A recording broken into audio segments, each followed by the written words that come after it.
Ya, selamat sore jemaat yang saya kasihi di dalam Tuhan Yesus Kristus. Mudah-mudahan suara saya masih terdengar di tengah-tengah hiruk pikuk musik yang ada ya.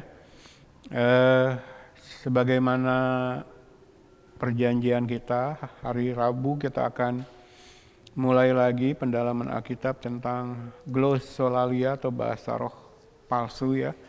Sudah pernah kita bahas panjang lebar kalau nggak salah sampai 17 pertemuan ya dulu.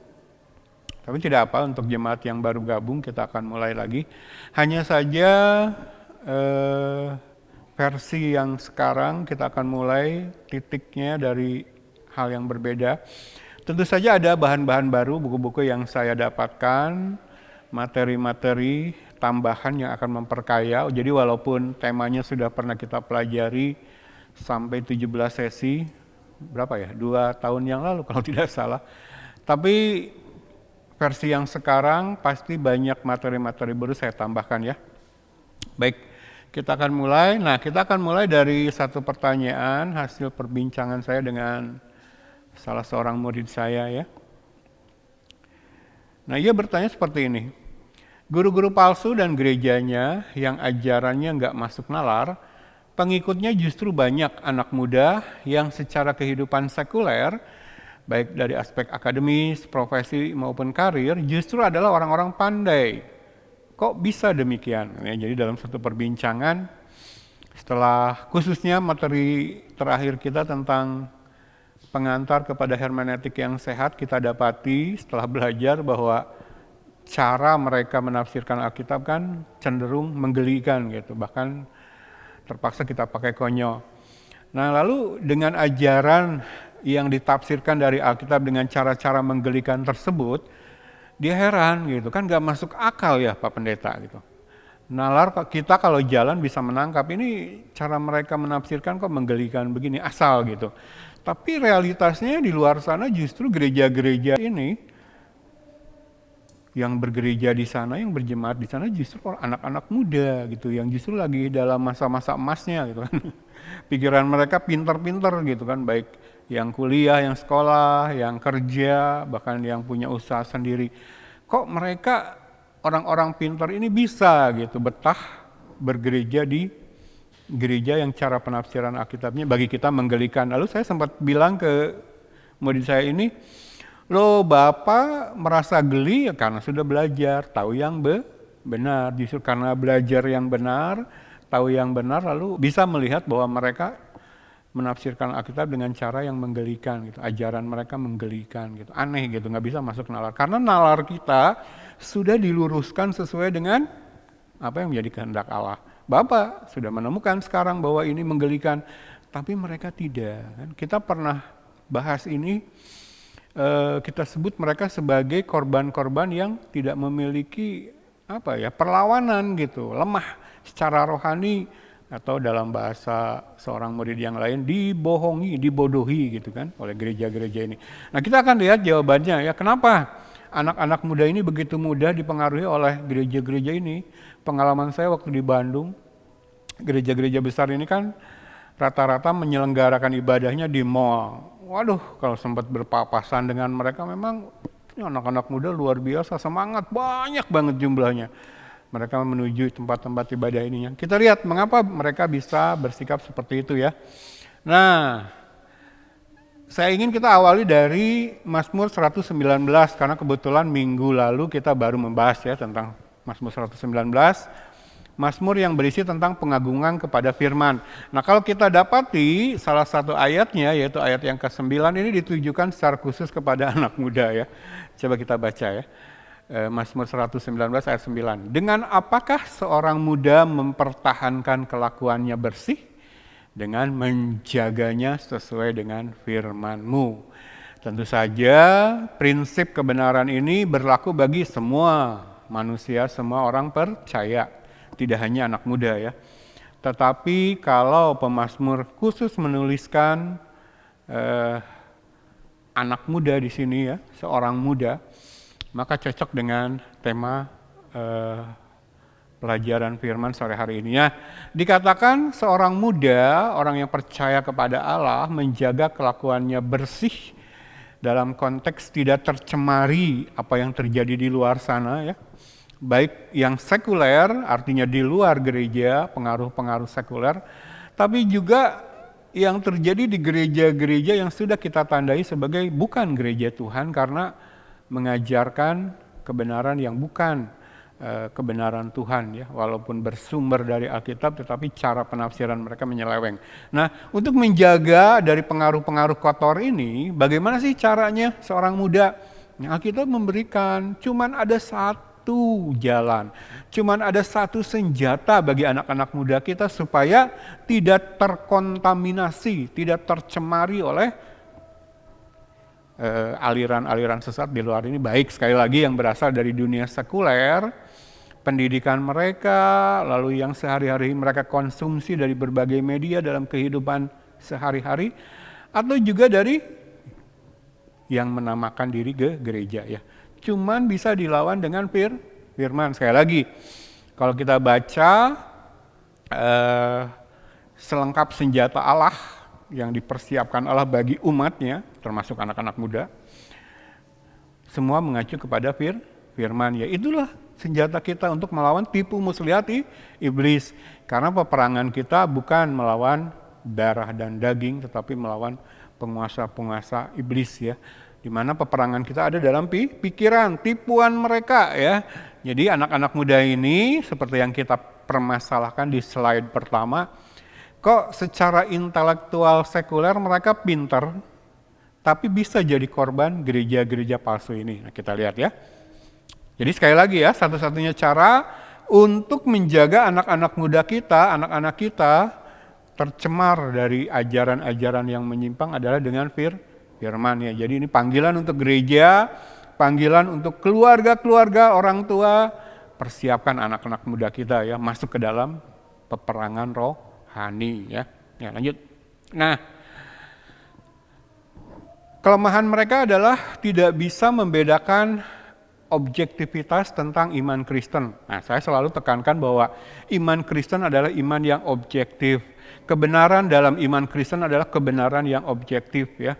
Lawan dari objektif adalah subjektif. Nah, kita lihat dulu pengertiannya ya, diawali kita dari sini. Saya ambil dari Oxford Languages ya. Apa itu objektif? Baca terjemahannya saja ya. Objektif tentang seseorang atau penilaian mereka artinya tidak dipengaruhi oleh perasaan atau pendapat pribadi dalam menilai dan menyampaikan fakta ya. Itu objektif ya. Jadi sesuai dengan fakta yang ada, demikianlah penilaian kita tentang segala hal. Itu objektif ya. Tidak ada hal-hal personal, perasaan, opini pribadi mempengaruhinya. Itu objektif. Nah, otomatis subjektif adalah kebalikannya. Berdasarkan atau terpengaruh oleh perasaan, selera, dan opini pribadi. Itu subjektif. Nah, sekali lagi iman Kristen adalah iman yang objektif. Semua ada standarnya, semua ada dasarnya, dan itu adalah kebenaran firman dalam Alkitab. Jadi ketika kita berkata A dalam konteks iman Kristen, itu dasarnya ada dalam Alkitab yang kita miliki. Tercatat di situ ya. Cara penyembahan yang benar yang ditujukan kepada Allah yang benar, Allah Yahweh, Allahnya Abraham, Ishak dan Yakub, semua dijelaskan di sini ya. Terang benderang dan lengkap. Sejauh terkait dengan praktek iman Kristen yang benar sesuai kehendak Allah, Allah telah menyatakannya dalam wahyunya ini ya. Nah, kita tidak boleh memasukkan ke sana perasaan atau opini pribadi. Ketika kita berbicara tentang penyembahan Kristen, sepenuhnya harus berdasarkan apa yang telah Allah tuliskan dalam Alkitab. Objektif. Nah, masalahnya gerakan kekristenan sekarang, khususnya yang sudah terpengaruh mistisisme, nanti kita akan bahas lebih lanjut apa itu mistisisme dan pengaruhnya dalam gereja Tuhan, mereka cenderung ke sini gitu kan.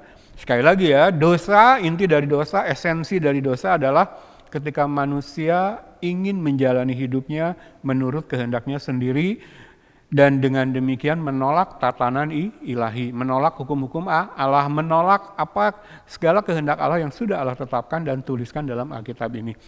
Lalu mereka memasukkanlah perasaan pribadi, selera pribadi, opini pribadi kepada model atau pola penyembahan yang seharusnya sepenuhnya berdasarkan Alkitab. Itu objektif. Tetapi kalau sudah dikotori oleh perasaan pribadi, selera pribadi, opini pribadi, itu sudah menjadi subjektif ya. Siapa yang menetapkan sesuai dengan selera dia, sesuai dengan perasaan dia, sesuai dengan pendapatnya dia. Maka di tangan dua orang, model penyembahan Kristen menjadi berbeda, menjadi ada dua model ya. Karena masing-masing memasukkan ide-idenya sendiri. Nah, seharusnya gereja Kristen sebagai satu tubuh Kristus itu dipersatukan oleh ajaran yang sama. Kita adalah satu roh, satu baptisan, satu Allah, satu Bapa, ya, satu kebenaran. Harusnya kalau semua dengan disiplin menerapkan secara objektif hal-hal yang berkaitan dengan iman Kristen, mungkin kita tidak akan mendapati perpecahan seperti sekarang ya. Artinya walaupun gerejanya banyak, katakanlah begitu ya. Walaupun denominasi organisasinya banyak, tetapi semua dipersatukan oleh keobjektifan dalam praktek iman Kristen, praktek ibadah, yaitu satu-satunya dasar yang dipakai apa yang tertulis dalam Alkitab ya.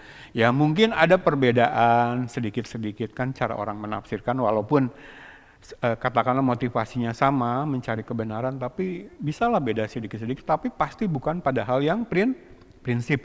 Nah kalau sekarang yang terjadi kan, waduh, berwarna-warna, berbeda-beda, tapi hal-hal yang prinsip itu yang dilanggar ini ya. Nah nanti kita lihat, kalau kita berbicara tentang subjektivitas, khususnya dalam konteks iman Kristen, yang gerakan yang bernama mistisisme ini, waduh, ya, ancur-ancuran menyeret gereja Tuhan ke praktek yang sedemikian subjektif ya. Jadi praktek iman Kristen termasuk praktek ibadahnya di tangan mereka bisa bisa bentuknya itu aneh gitu kan ketika dibandingkan dengan apa yang dinyatakan dalam Alkitab. Jadi ini ya. Nah, kalau kita berbicara ajaran Kristen, teologi Kristen, sumbernya Alkitab, dan ketika kita menafsirkan, memahaminya, Roh Kudus bekerja. Nah ini hanya terjadi dalam kehidupan orang yang sudah lahir kembali ya. Sekali lagi memiliki Roh Kudus diberikan kepada kita umat Allah ketika kita dilahirkan kembali.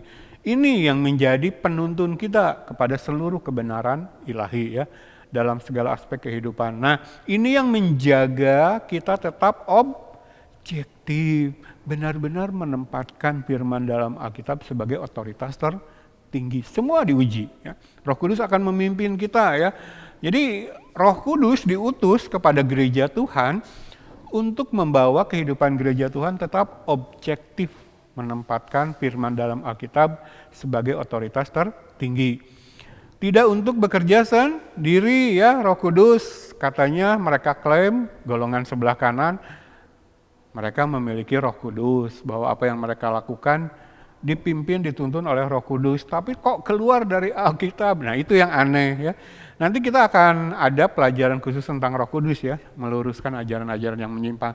Sekali lagi, bahkan Alkitab ini pun ditulis para nabi dan rasul oleh dorongan Roh Kudus. Jadi nggak mungkin pada prakteknya kehidupan orang Kristen Roh Kudus bekerja sendiri gitu ya. Mengabaikan firman dalam Alkitab. Makanya ketika Yesus menubuatkan kedatangan Roh Kudus, Yesus berkata apa? Dia tidak akan berkata-kata dari dirinya sendiri, tetapi apa yang diperkatakan Yesus, itulah yang dia sampaikan. Jadi kalau kita belajar Alkitab dengan benar, secara sistematis, mengejar selengkap mungkin, sedalam mungkin, sebenarnya kebenaran ini akan kita ketahui dan akan menjaga ya. Nah ini ya, jadi di sini objektivisme dalam iman Kristen itu sekali lagi mengacu kepada satu sumber, yaitu firman dalam Alkitab ya, karya Roh Kudus. Tetapi subjektivisme nanti kita lihat ini kaitannya dengan yang namanya mistisisme ya. Taruh dulu dalam hati dan pikiran jemaat, nanti kita jelaskan apa itu mistisisme. Nah, mengapa sih iman Kristen bisa menyimpang, bisa bergeser menjadi subjektif? Ini ya pengaruh-pengaruhnya, isme-isme atau aliran-aliran pemikiran dari luar sana. Kalau beberapa minggu lalu kita sempat singgung tentang feminisme ya, yang mempengaruhi praktek kehidupan gereja sehingga mengizinkan perempuan menjadi pemimpin di gereja lokal. Nah ini banyak isme-isme lain. Saya dapat satu buku dari internet yang berisi tentang berbagai isme yang sekarang ada di dunia. Ternyata ribuan. Nah ini yang mempengaruhi mistisisme sehingga praktek iman Kristen tidak lagi objektif tetapi subjektif sesuai selera masing-masing ini ya. Ada humanisme, eksistensialisme, postmodernisme, dan neo-ortodoksi. Nah 4 ini walaupun nanti kita bahas satu persatu, tetapi inti dari keempat ini sama, menempatkan manusia di tempat terutama. Ya. Ini yang kita tidak boleh kalau kita adalah orang percaya ya. Sekali lagi ya, gereja sudah disusupi dengan gerakan ini sedemikian masif sehingga kita melihat prakteknya pengagungan ajaran free will melebihi dari kehendak Allah. Itu ya, jadi ini iblis memakai gerakan-gerakan ini untuk manusia menempatkan dirinya melebihi tempat yang seharusnya di hadapan Allah. Nih ya, nanti kita akan bahas satu persatu. Tapi sekarang kita sudah memahami objektif dan subjektif ya. Lanjut. Nah, iman yang objektif bersumber dari Alkitab, seperti inilah kita dapatkan. Nah, kita sudah tidak asing dengan ayat ini, 2 Timotius 3 ayat 16 dan 17 ya. Segala tulisan yang diilhamkan Allah lewat dorongan Roh Kudus mereka menuliskan memang bermanfaat untuk mengajar sehingga kita tahu kebenaran yang objektif ya. Tidak dipengaruhi perasaan manusia, tidak dipengaruhi selera manusia, tidak dipengaruhi opini manusia, benar-benar berasal dari Allah. Ya, jadi bermanfaat untuk mengajar sehingga kita tahu kebenaran, lalu untuk menyatakan kesalahan setelah tahu kebenaran kita tahu apa yang masih salah yang ada dalam kehidupan kita, lalu untuk memperbaiki kelakuan ini pertobatan. Inilah yang disebut tahap pengudusan dalam hidup orang percaya. Ya. Pembenaran lewat karya salib Kristus, kelahiran kembali, pengudusan sampai kepada ketemu dengan Yesus face to face ya, secara personal, pemuliaan, sempurna kita masuk ke dalam kerajaan sorga. Inilah dididik dalam kebenaran ya, untuk mendidik orang dalam kebenaran. Dengan demikian tiap-tiap manusia kepunyaan Allah diperlengkapi untuk setiap perbuatan baik menghasilkan buah iman, buah pertobatan, perbuatan baik. Nah kalau tadi dikatakan di ayat awal dalam Mazmur 119, bagaimana seorang muda menjaga kelakuannya tetap bersih di sini ya. Bagaimana supaya buah yang dihasilkan di hadapan Allah tetap bersih di tengah-tengah pengaruh pergaulan dunia yang luar biasa. Di tengah gereja-gereja yang mengajarkan hal-hal yang menyimpang, bukan gereja Tuhan ya. Bagaimana? Mau tidak mau firman ya, menjaganya dengan firman. Jadi ketika ini terjadi, ketika gereja mengajarkan anak-anak muda kita firman yang benar, secara sehat, dibangun dengan hermeneutik yang sehat, di keluarga-keluarga juga kita sedang memperlengkapi mereka dengan selengkap senjata Allah untuk menjaga kelakuan mereka tetap bersih di hadapan Allah. Ya, memenangkan peperangan rohani ya. Kalau ini dilalaikan karena gereja sibuk dengan hal-hal lain atau malah praktek gereja justru menjauhkan mereka dari firman, hati-hati ya. Oke, sekali lagi. Jadi ini ya, cara menggali kebenaran yang objektif supaya menjadi milik pribadi kita, khususnya anak-anak muda, sehingga mereka memakai itu sebagai senjata mereka, baik untuk bertahan, tapi juga untuk menyerang, ya, meluaskan kerajaan Allah, memberikan pengaruh, jadi terang dan garam dunia. Kebenaran yang objektif inilah yang mereka sampaikan, ya. Tidak ada cara lain ya, anak-anak muda kita berdaya dalam kerajaan Allah seperti itu. Nah, kalau dalam notasi lain Alkitab ini yang kita juga sudah pelajari, 1 Tesalonika 5 ayat 19-22, proses yang terjadi adalah seperti ini ya. Kalau dalam jabaran umum 2 Timotius 3 ayat 16 tadi, dikatakan segala tulisan yang diilhamkan Allah bermanfaat untuk mengajar, menyatakan kesalahan, memperbaiki kelakuan, mendidik dalam kebenaran. Nah, proses yang terjadi seperti ini ya. Untuk menghasilkan keputusan anak-anak muda kita menjaga dirinya tetap bersih di hadapan Allah ketika dia memegang yang baik ya. Ketika dia sudah belajar Alkitab, menguji segala hal yang dia temui dalam kehidupannya, lalu dia mengujinya dengan standar pengujian satu-satunya bagi kita yaitu firman, lalu dia mendapati itu baik, dia pegang itu. Lalu dia mendapati itu jahat, dia menjauhkan diri dari itu. Itulah cara anak muda kita menjaga kelakuannya tetap bersih di hadapan Allah. Nah ini sekali lagi bermula dari sikapnya dulu yang sudah dilahirkan kembali, yaitu tidak memadamkan roh dan tidak menganggap rendah nubuat. Sekarang kan di sekeliling kita lihat fenomena aneh ya. Orang berani menjudge sesat, tetapi dia tidak hidup dalam pengajaran firman. Itu bagaimana? Apa yang menjadi dasar dia mengatakan sesuatu sesat? Ya, dia hidup mengabaikan firman Tuhan. Lalu mengklaim dipenuhi Roh Kudus. Jadi kalau kita melihat peta-peta seperti ini dari ajaran firman yang objektif, kita melihat kekacauan-kekacauan dalam kekristenan di luar sana. Betul? Jadi yang sebelah kanan tadi, yang mistisisme, gereja-gereja akhir zaman, mereka mengklaim penuh dengan Roh Kudus, tapi mereka mengabaikan firman, menganggap remeh firman, menganggap rendah firman. Tidak hidup dalam pengajaran, menguji segala sesuatu. Tapi toh mereka berani memberikan label sesat. Coba renungkan, saya ajak jemaat merenungkan. Kalau dia menyebut sesuatu sesat tidak berdasarkan firman asal, maka bisa dipastikan yang dia anggap benar, yang dia pegang dan dia praktekkan pun tidak berdasarkan kebenaran. Karena ini hasil dari titik yang sama, gitu ya. Jadi saya tuh kalau ketemu orang Kristen yang katakanlah menuduh kita karena kita mengajarkan firman apa adanya, lalu menuduh kita sesat, tapi tidak bisa memberikan penjelasan dasar, maka kita sebenarnya kasihan kepada mereka. Kenapa? Karena yang mereka anggap benar, yang mereka pegang dan praktekkan pun pasti tanpa dasar. Silahkan jemaat buktikan.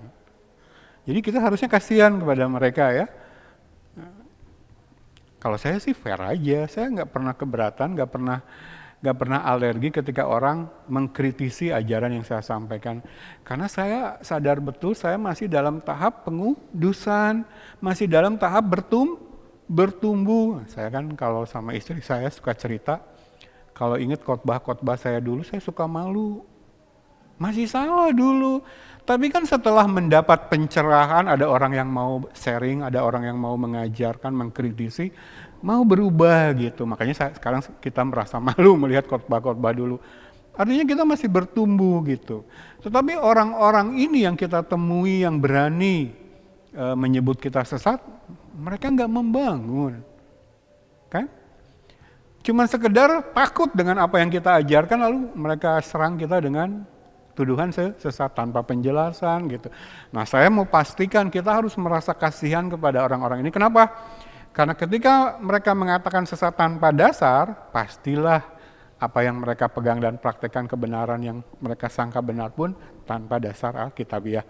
Jadi selama nyawa belum putus dari raga, baik kitanya maupun merekanya, terus sampaikan kebenaran ya.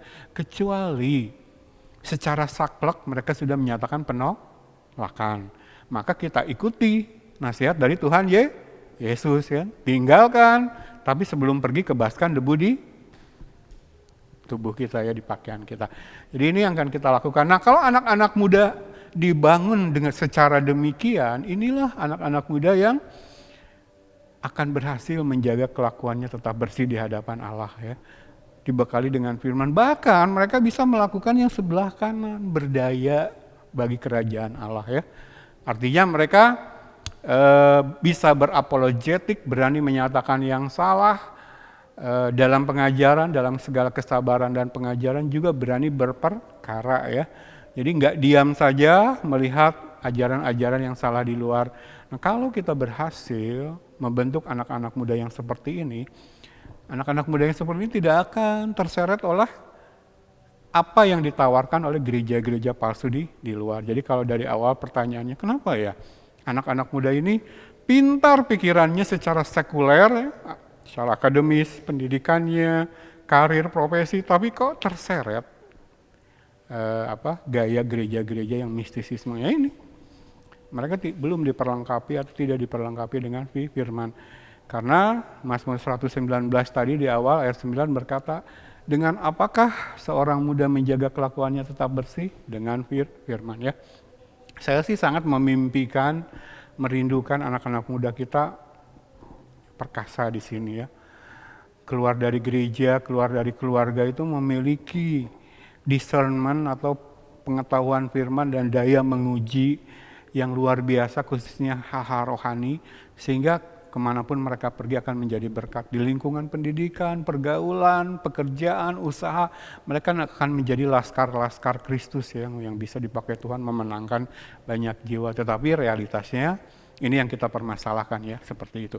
Ini ya, dari sini kita coba lihat lagi berikutnya. Nah, jadi masalah nalar, sekali lagi, kenapa sih orang-orang yang secara sekuler nalarnya brilian, prestasi akademisnya bagus, nilai-nilainya bagus, dalam profesi pun dia berprestasi, dalam pekerjaan, karir, tapi kok terseret oleh gereja-gereja bohongan ini ya. Sekali lagi, masalahnya di pengajaran, khususnya sikap yang ditanamkan kepada mereka, bagaimana mereka memakai nalar mereka. Nah, kita sudah belajar ya, ada ekstrim kiri dan ekstrim kanan terkait cara manusia, khususnya orang percaya, memakai nalar yang sudah Tuhan ciptakan. Manusia diciptakan menurut gambar dan rupa Allah. Kalau Allah memiliki intelektual, pikiran, lalu perasaan dan kehendak, maka seperti itulah manusia yang diciptakan. Ya, jadi ada aspek pikiran intelektual yang Tuhan tanamkan ketika menciptakan manusia menurut gambar dan rupa dirinya, itu untuk dipakai bagi kerajaan Allah, untuk dipakai dalam manusia melakukan relasi dengan Allah Sang Maha Pencipta, untuk manusia mengejar pengenalan akan Allah. Nah, dalam proses manusia yang sudah jatuh ke dalam dosa setelah dilahirkan kembali, untuk menjalani proses pengudusan ya. Tadi ya, kebenaran yang objektif di dalam Alkitab digali supaya ada dalam hidup kita, nalar dipakai. Jadi kalau dikatakan untuk mengajar dalam 2 Timotius 3:16, proses belajar perlu nalar ya. Proses belajar menggali firman sampai kedalaman sedalam-dalamnya, bagaimana Roh Kudus menuntun, dikomunikasikan oleh Roh Kudus melalui intelektual kita, nalar kita ya. Nah, masalahnya anak-anak muda ini dididik baik di gereja lokal maupun dalam keluarga terkait nalar mereka dalam iman Kristen seperti apa. Nah, kita sudah belajar ini ya. Ada ekstrim kiri, mistisisme, di mana mereka memerintahkan supaya nalar dimatikan ya. Katanya iman itu tidak pakai otak, iman itu tidak boleh pakai logika, iman itu tidak boleh pakai pikiran. Jadi ekstrim kiri, mistisisme yang tadi subjektif, ya. Karena pengaruh apa tadi? Tiga isme, masih ingat? Humanisme, eksistensialisme, neo-ortodoksi, dan apa satu lagi tadi? Jangan dimatikan nalarnya ya. Postmodernisme ya, pintar. Oke ya. Jadi mereka memerintahkan untuk supaya pikiran atau nalar dimatikan ya, jadi ekstrim. Nanti kita lihat lebih lanjut. Setelah nalar dimatikan, lalu gerakan mistisisme ini mengajarkan bagaimana. Nah, ini ekstrim kiri. Sedangkan ekstrim kanan justru nalar logika dijadikan raja ya. Jadi isi Alkitab yang tidak sesuai dengan nalar logika manusia ditolak ya, ini ya. Ekstrim kanan, pikiran adalah Allah. Nah, ini diwakili oleh dua isme, rasionalisme dan liberalisme. Dan sekarang ada yang sudah berani dengan terang-terangan menyatakan bahwa Kristen yang dianutnya adalah Kristen liberal ya. Kalau baca media massa luar negeri, kayak CNN gitu, kalau ada topik bahasan tentang agama Kristen, biasanya penulisnya secara terus terang di kolom keterangan penulis menyantumkan bahwa dia adalah seorang Kristen liberal ya. Jadi seperti ini. Nah, yang benar seperti apa? Nah, kita sudah baca, kita pakai satu saja ayat patokan 2 Korintus 1 ayat 5. Menawan segala pikiran dan menaklukkannya kepada Kristus. Jadi nalar kita tidak dimatikan, tetapi dipakai oleh bimbingan Roh Kudus untuk menggali firman. Karena belajar firman harus pakai nalar. Nah, kita sudah belajar ya. Pengantar kepada hermeneutik yang sehat. Ada prinsip-prinsip di sana, ada 5 golden rules. Nah, untuk menerapkan ini, kemarin kita belajar tentang menjembatani gap. Nah, itu harus kita lakukan memakai nalar. Tapi nalar kita ditundukkan kepada Roh Kudus, menjaga seobjektif mungkin, tidak ada bias.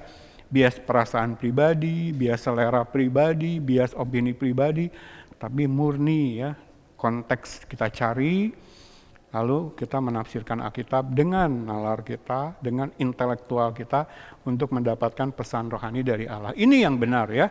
Jadi iman Kristen yang benar, orang-orang yang sudah dilahirkan kembali menolak baik ekstrem kiri maupun ekstrem kanan ya. Kita menolak liberalisme. Kita katakan Allah menciptakan alam semesta 7 hari 24 jam. Bukan jutaan tahun seperti yang diajarkan teori Big Bang atau teori evolusi. Ya. Kita percaya Yunus bertahan hidup di dalam perut ikan besar 3 hari. Kita percaya. Ya. Kita percaya Yesus yang telah mati dikubur bangkit pada hari yang ketiga. Kita percaya ya. Walaupun secara akal, pikiran, logika ya, jadi itu ya, kita menundukkan nalar kita. Nah, anak muda kita bagaimana selama ini dididik? Nah, karena kita sedang membicarakan tentang mistisisme, anak muda kita dilatih di sini loh.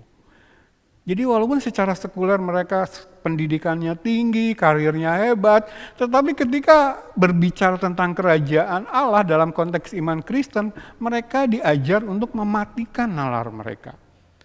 Mereka tiba-tiba menjadi bodoh ketika konteks pembicaraan iman Kristen. Mereka nggak pernah diajari firman secara sistematis. Dan sayangnya kita yang hidup dalam tradisi Pantekosta karismatik, itulah yang kita alami. Sejak sekolah minggu kita sudah dibentuk. Supaya kita, katanya, ditakut-takuti. Oh, iman nggak boleh. Lalu mereka mendasarkan ajaran ini untuk mematikan nalar ini, memakai ayat-ayat dari Alkitab yang tidak ada hubungannya ke situ. Ya.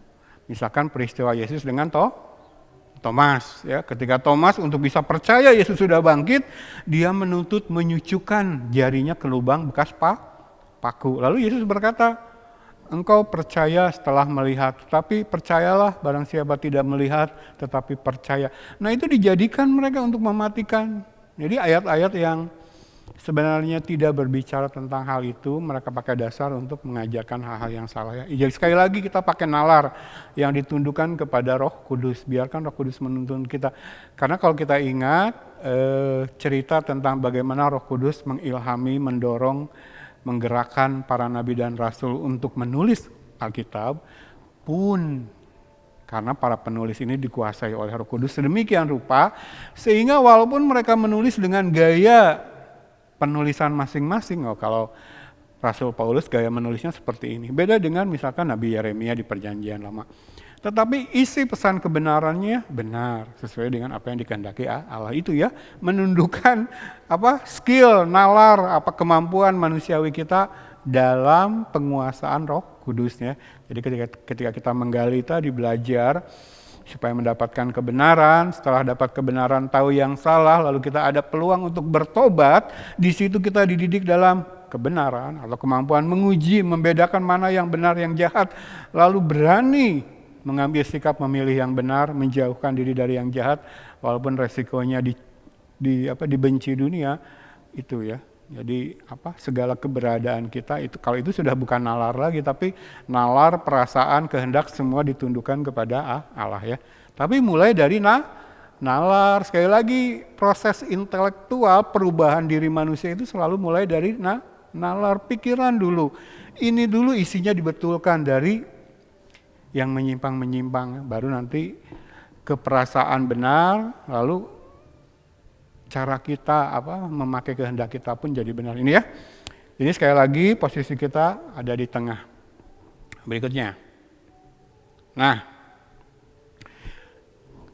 konteks anak muda lagi ya.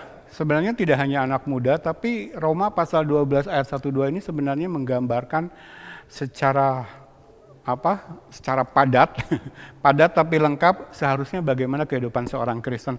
Nah, saya selalu pengen mulai dari ayat yang kedua, baru ayat yang pertama ya. Sebenarnya ini siklus.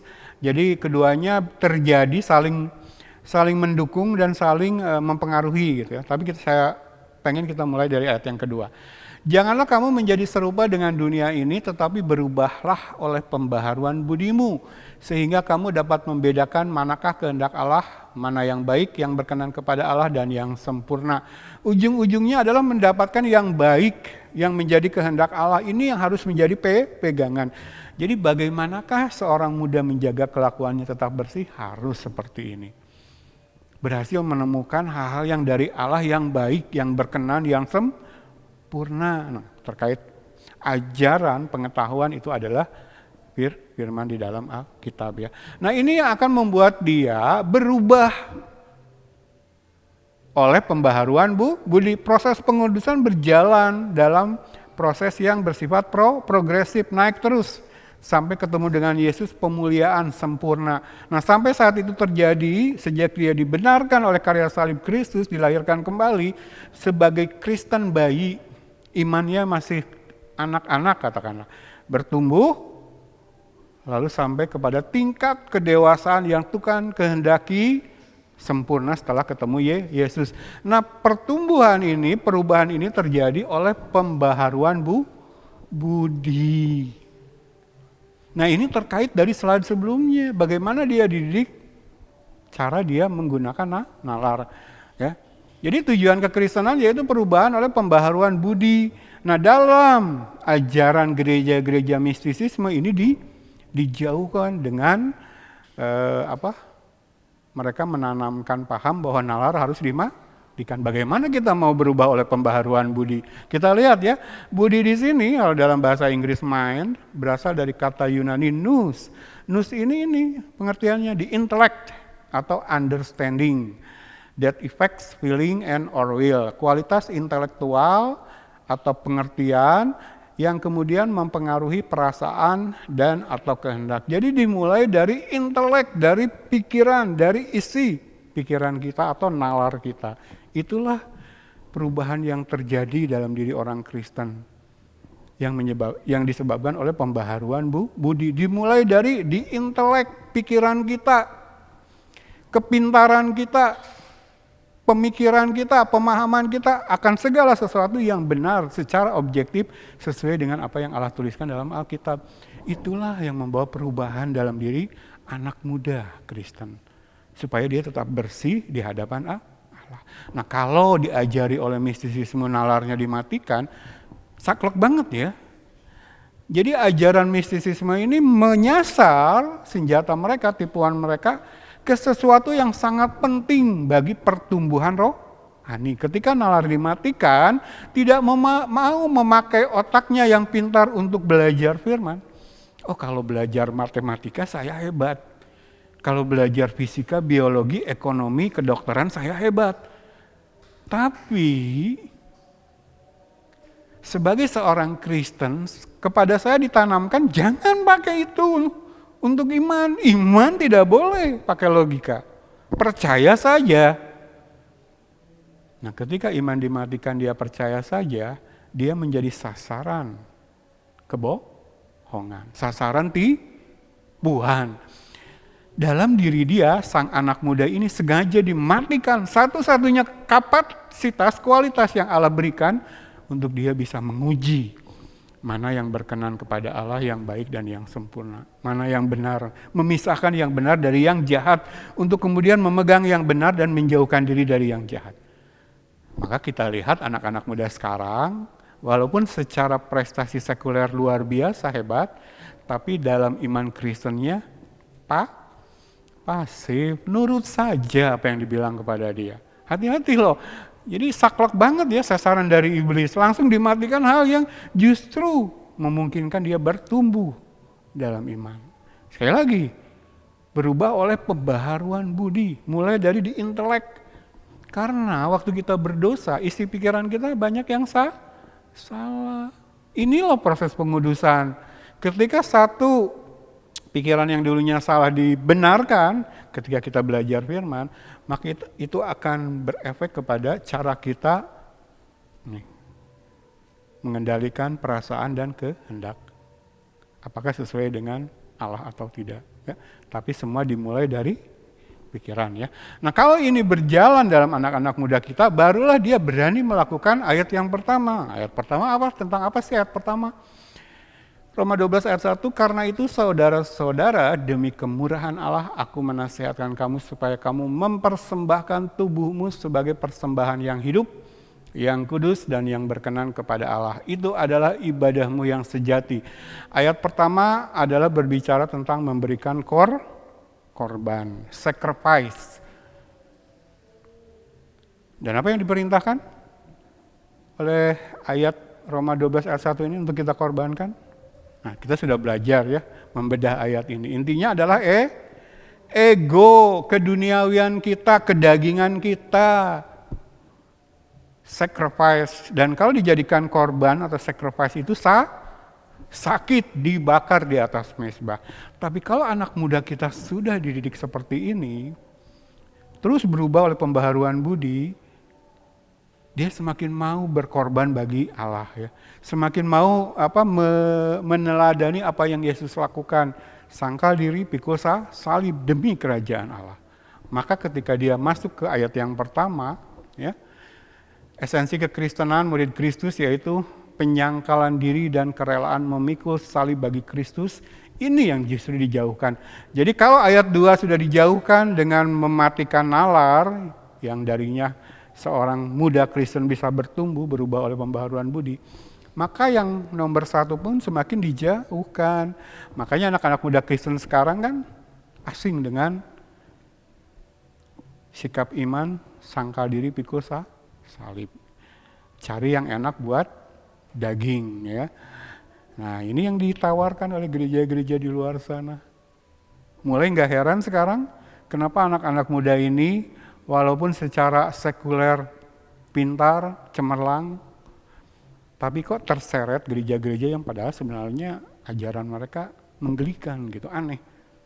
Mereka nggak tahu yang objektif, nggak pernah diajari.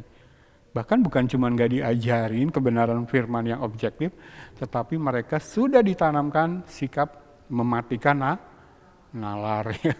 Nggak bisa belajar. Jadi kalau ibadah di gereja berhadapan dengan firman, itu kelihatan bodoh gitu, pasif, nggak ada ketertarikan, nggak ada antusias. Tapi di luar ketika sekolah, nilai matematika A, nilai fisika A, nilai biologi A, masuk ke wilayah kerajaan Allah yang rohani, mati kutu, nggak ada ketertarikan dengan firman. Dan saya harus jujur mengatakan dengan sedih, demikianlah anak-anak muda sekarang mayoritas di tangan gereja-gereja akhir zaman. Nggak ada ketertarikan kepada firman. Mereka orang-orang sukses di luar. Karirnya sukses, pekerjaannya sukses, gajinya besar. Prestasi akademiknya, wah. Tapi ketika berhadapan dengan firman, dengan pribadi Allah, nggak ada interest. Nggak ada ketertarikan. Nggak ada pemahaman dan pengertian yang benar. Maka kalau Kristennya, anak mudanya Kristennya seperti itu, mereka nggak akan mampu meneladani apa yang Yesus lakukan. Sangkal diri, pikul salib. Nah kalau mereka tidak ada kemampuan sangkal diri, pikul salib, maka mereka akan terhanyut oleh selera dunia. Apa yang ditawarkan oleh dunia. Nggak peduli mana yang baik, mana yang jahat. Pegang yang baik, jauhkan diri yang jahat. Mereka nggak akan bisa mempraktekkan itu ya. Kita sudah mendapat gambaran kenapa anak-anak muda kita seperti itu ya. Dan kita lihat realitas ini di sekitar kita ya, di tangan guru-guru palsu, gembala-gembala palsu, gembala-gembala upahan dan gereja-gereja palsu. Lanjut ya. Jadi ingat ya, mulai dari di intelektus. Nah kalau gaya mistisisme diharapkan jemaat berubah dengan banyak doa nangis-nangis, kita sudah tahu kenapa itu tidak mungkin berhasil. Karena Allah men-set kita seperti ini, perubahan yang terjadi seorang Kristen ya, dalam proses pengudusan, pertumbuhan rohani menuju kedewasaan. Jangan berharap hanya dengan nangis-nangis berdoa penyembahan berubah. Sementara nusnya, isi otaknya, nalarnya nggak dipakai, isi otaknya nggak ada. koreksi dari yang salah menjadi benar ya. Jadi kalau berhadapan dengan guru-guru palsu dari kalangan mistisisme yang menekankan pujian, penyembahan, doa katanya supaya jemaat berubah, pakai ayat ini ya. Nggak sesuai dengan rencana Allah, nggak akan berhasil gitu. Ya, sampai nangisnya seperti apapun, kayak berikutnya. Nah, saya kasih gambaran supaya lebih jelas seperti ini. Dalam pikiran kita tuh banyak ruangan, dan ruangan ini gelap semua. Isinya gelap semua. Dusta iblis, kebohongan iblis, yang tidak berkenan kepada Allah semua.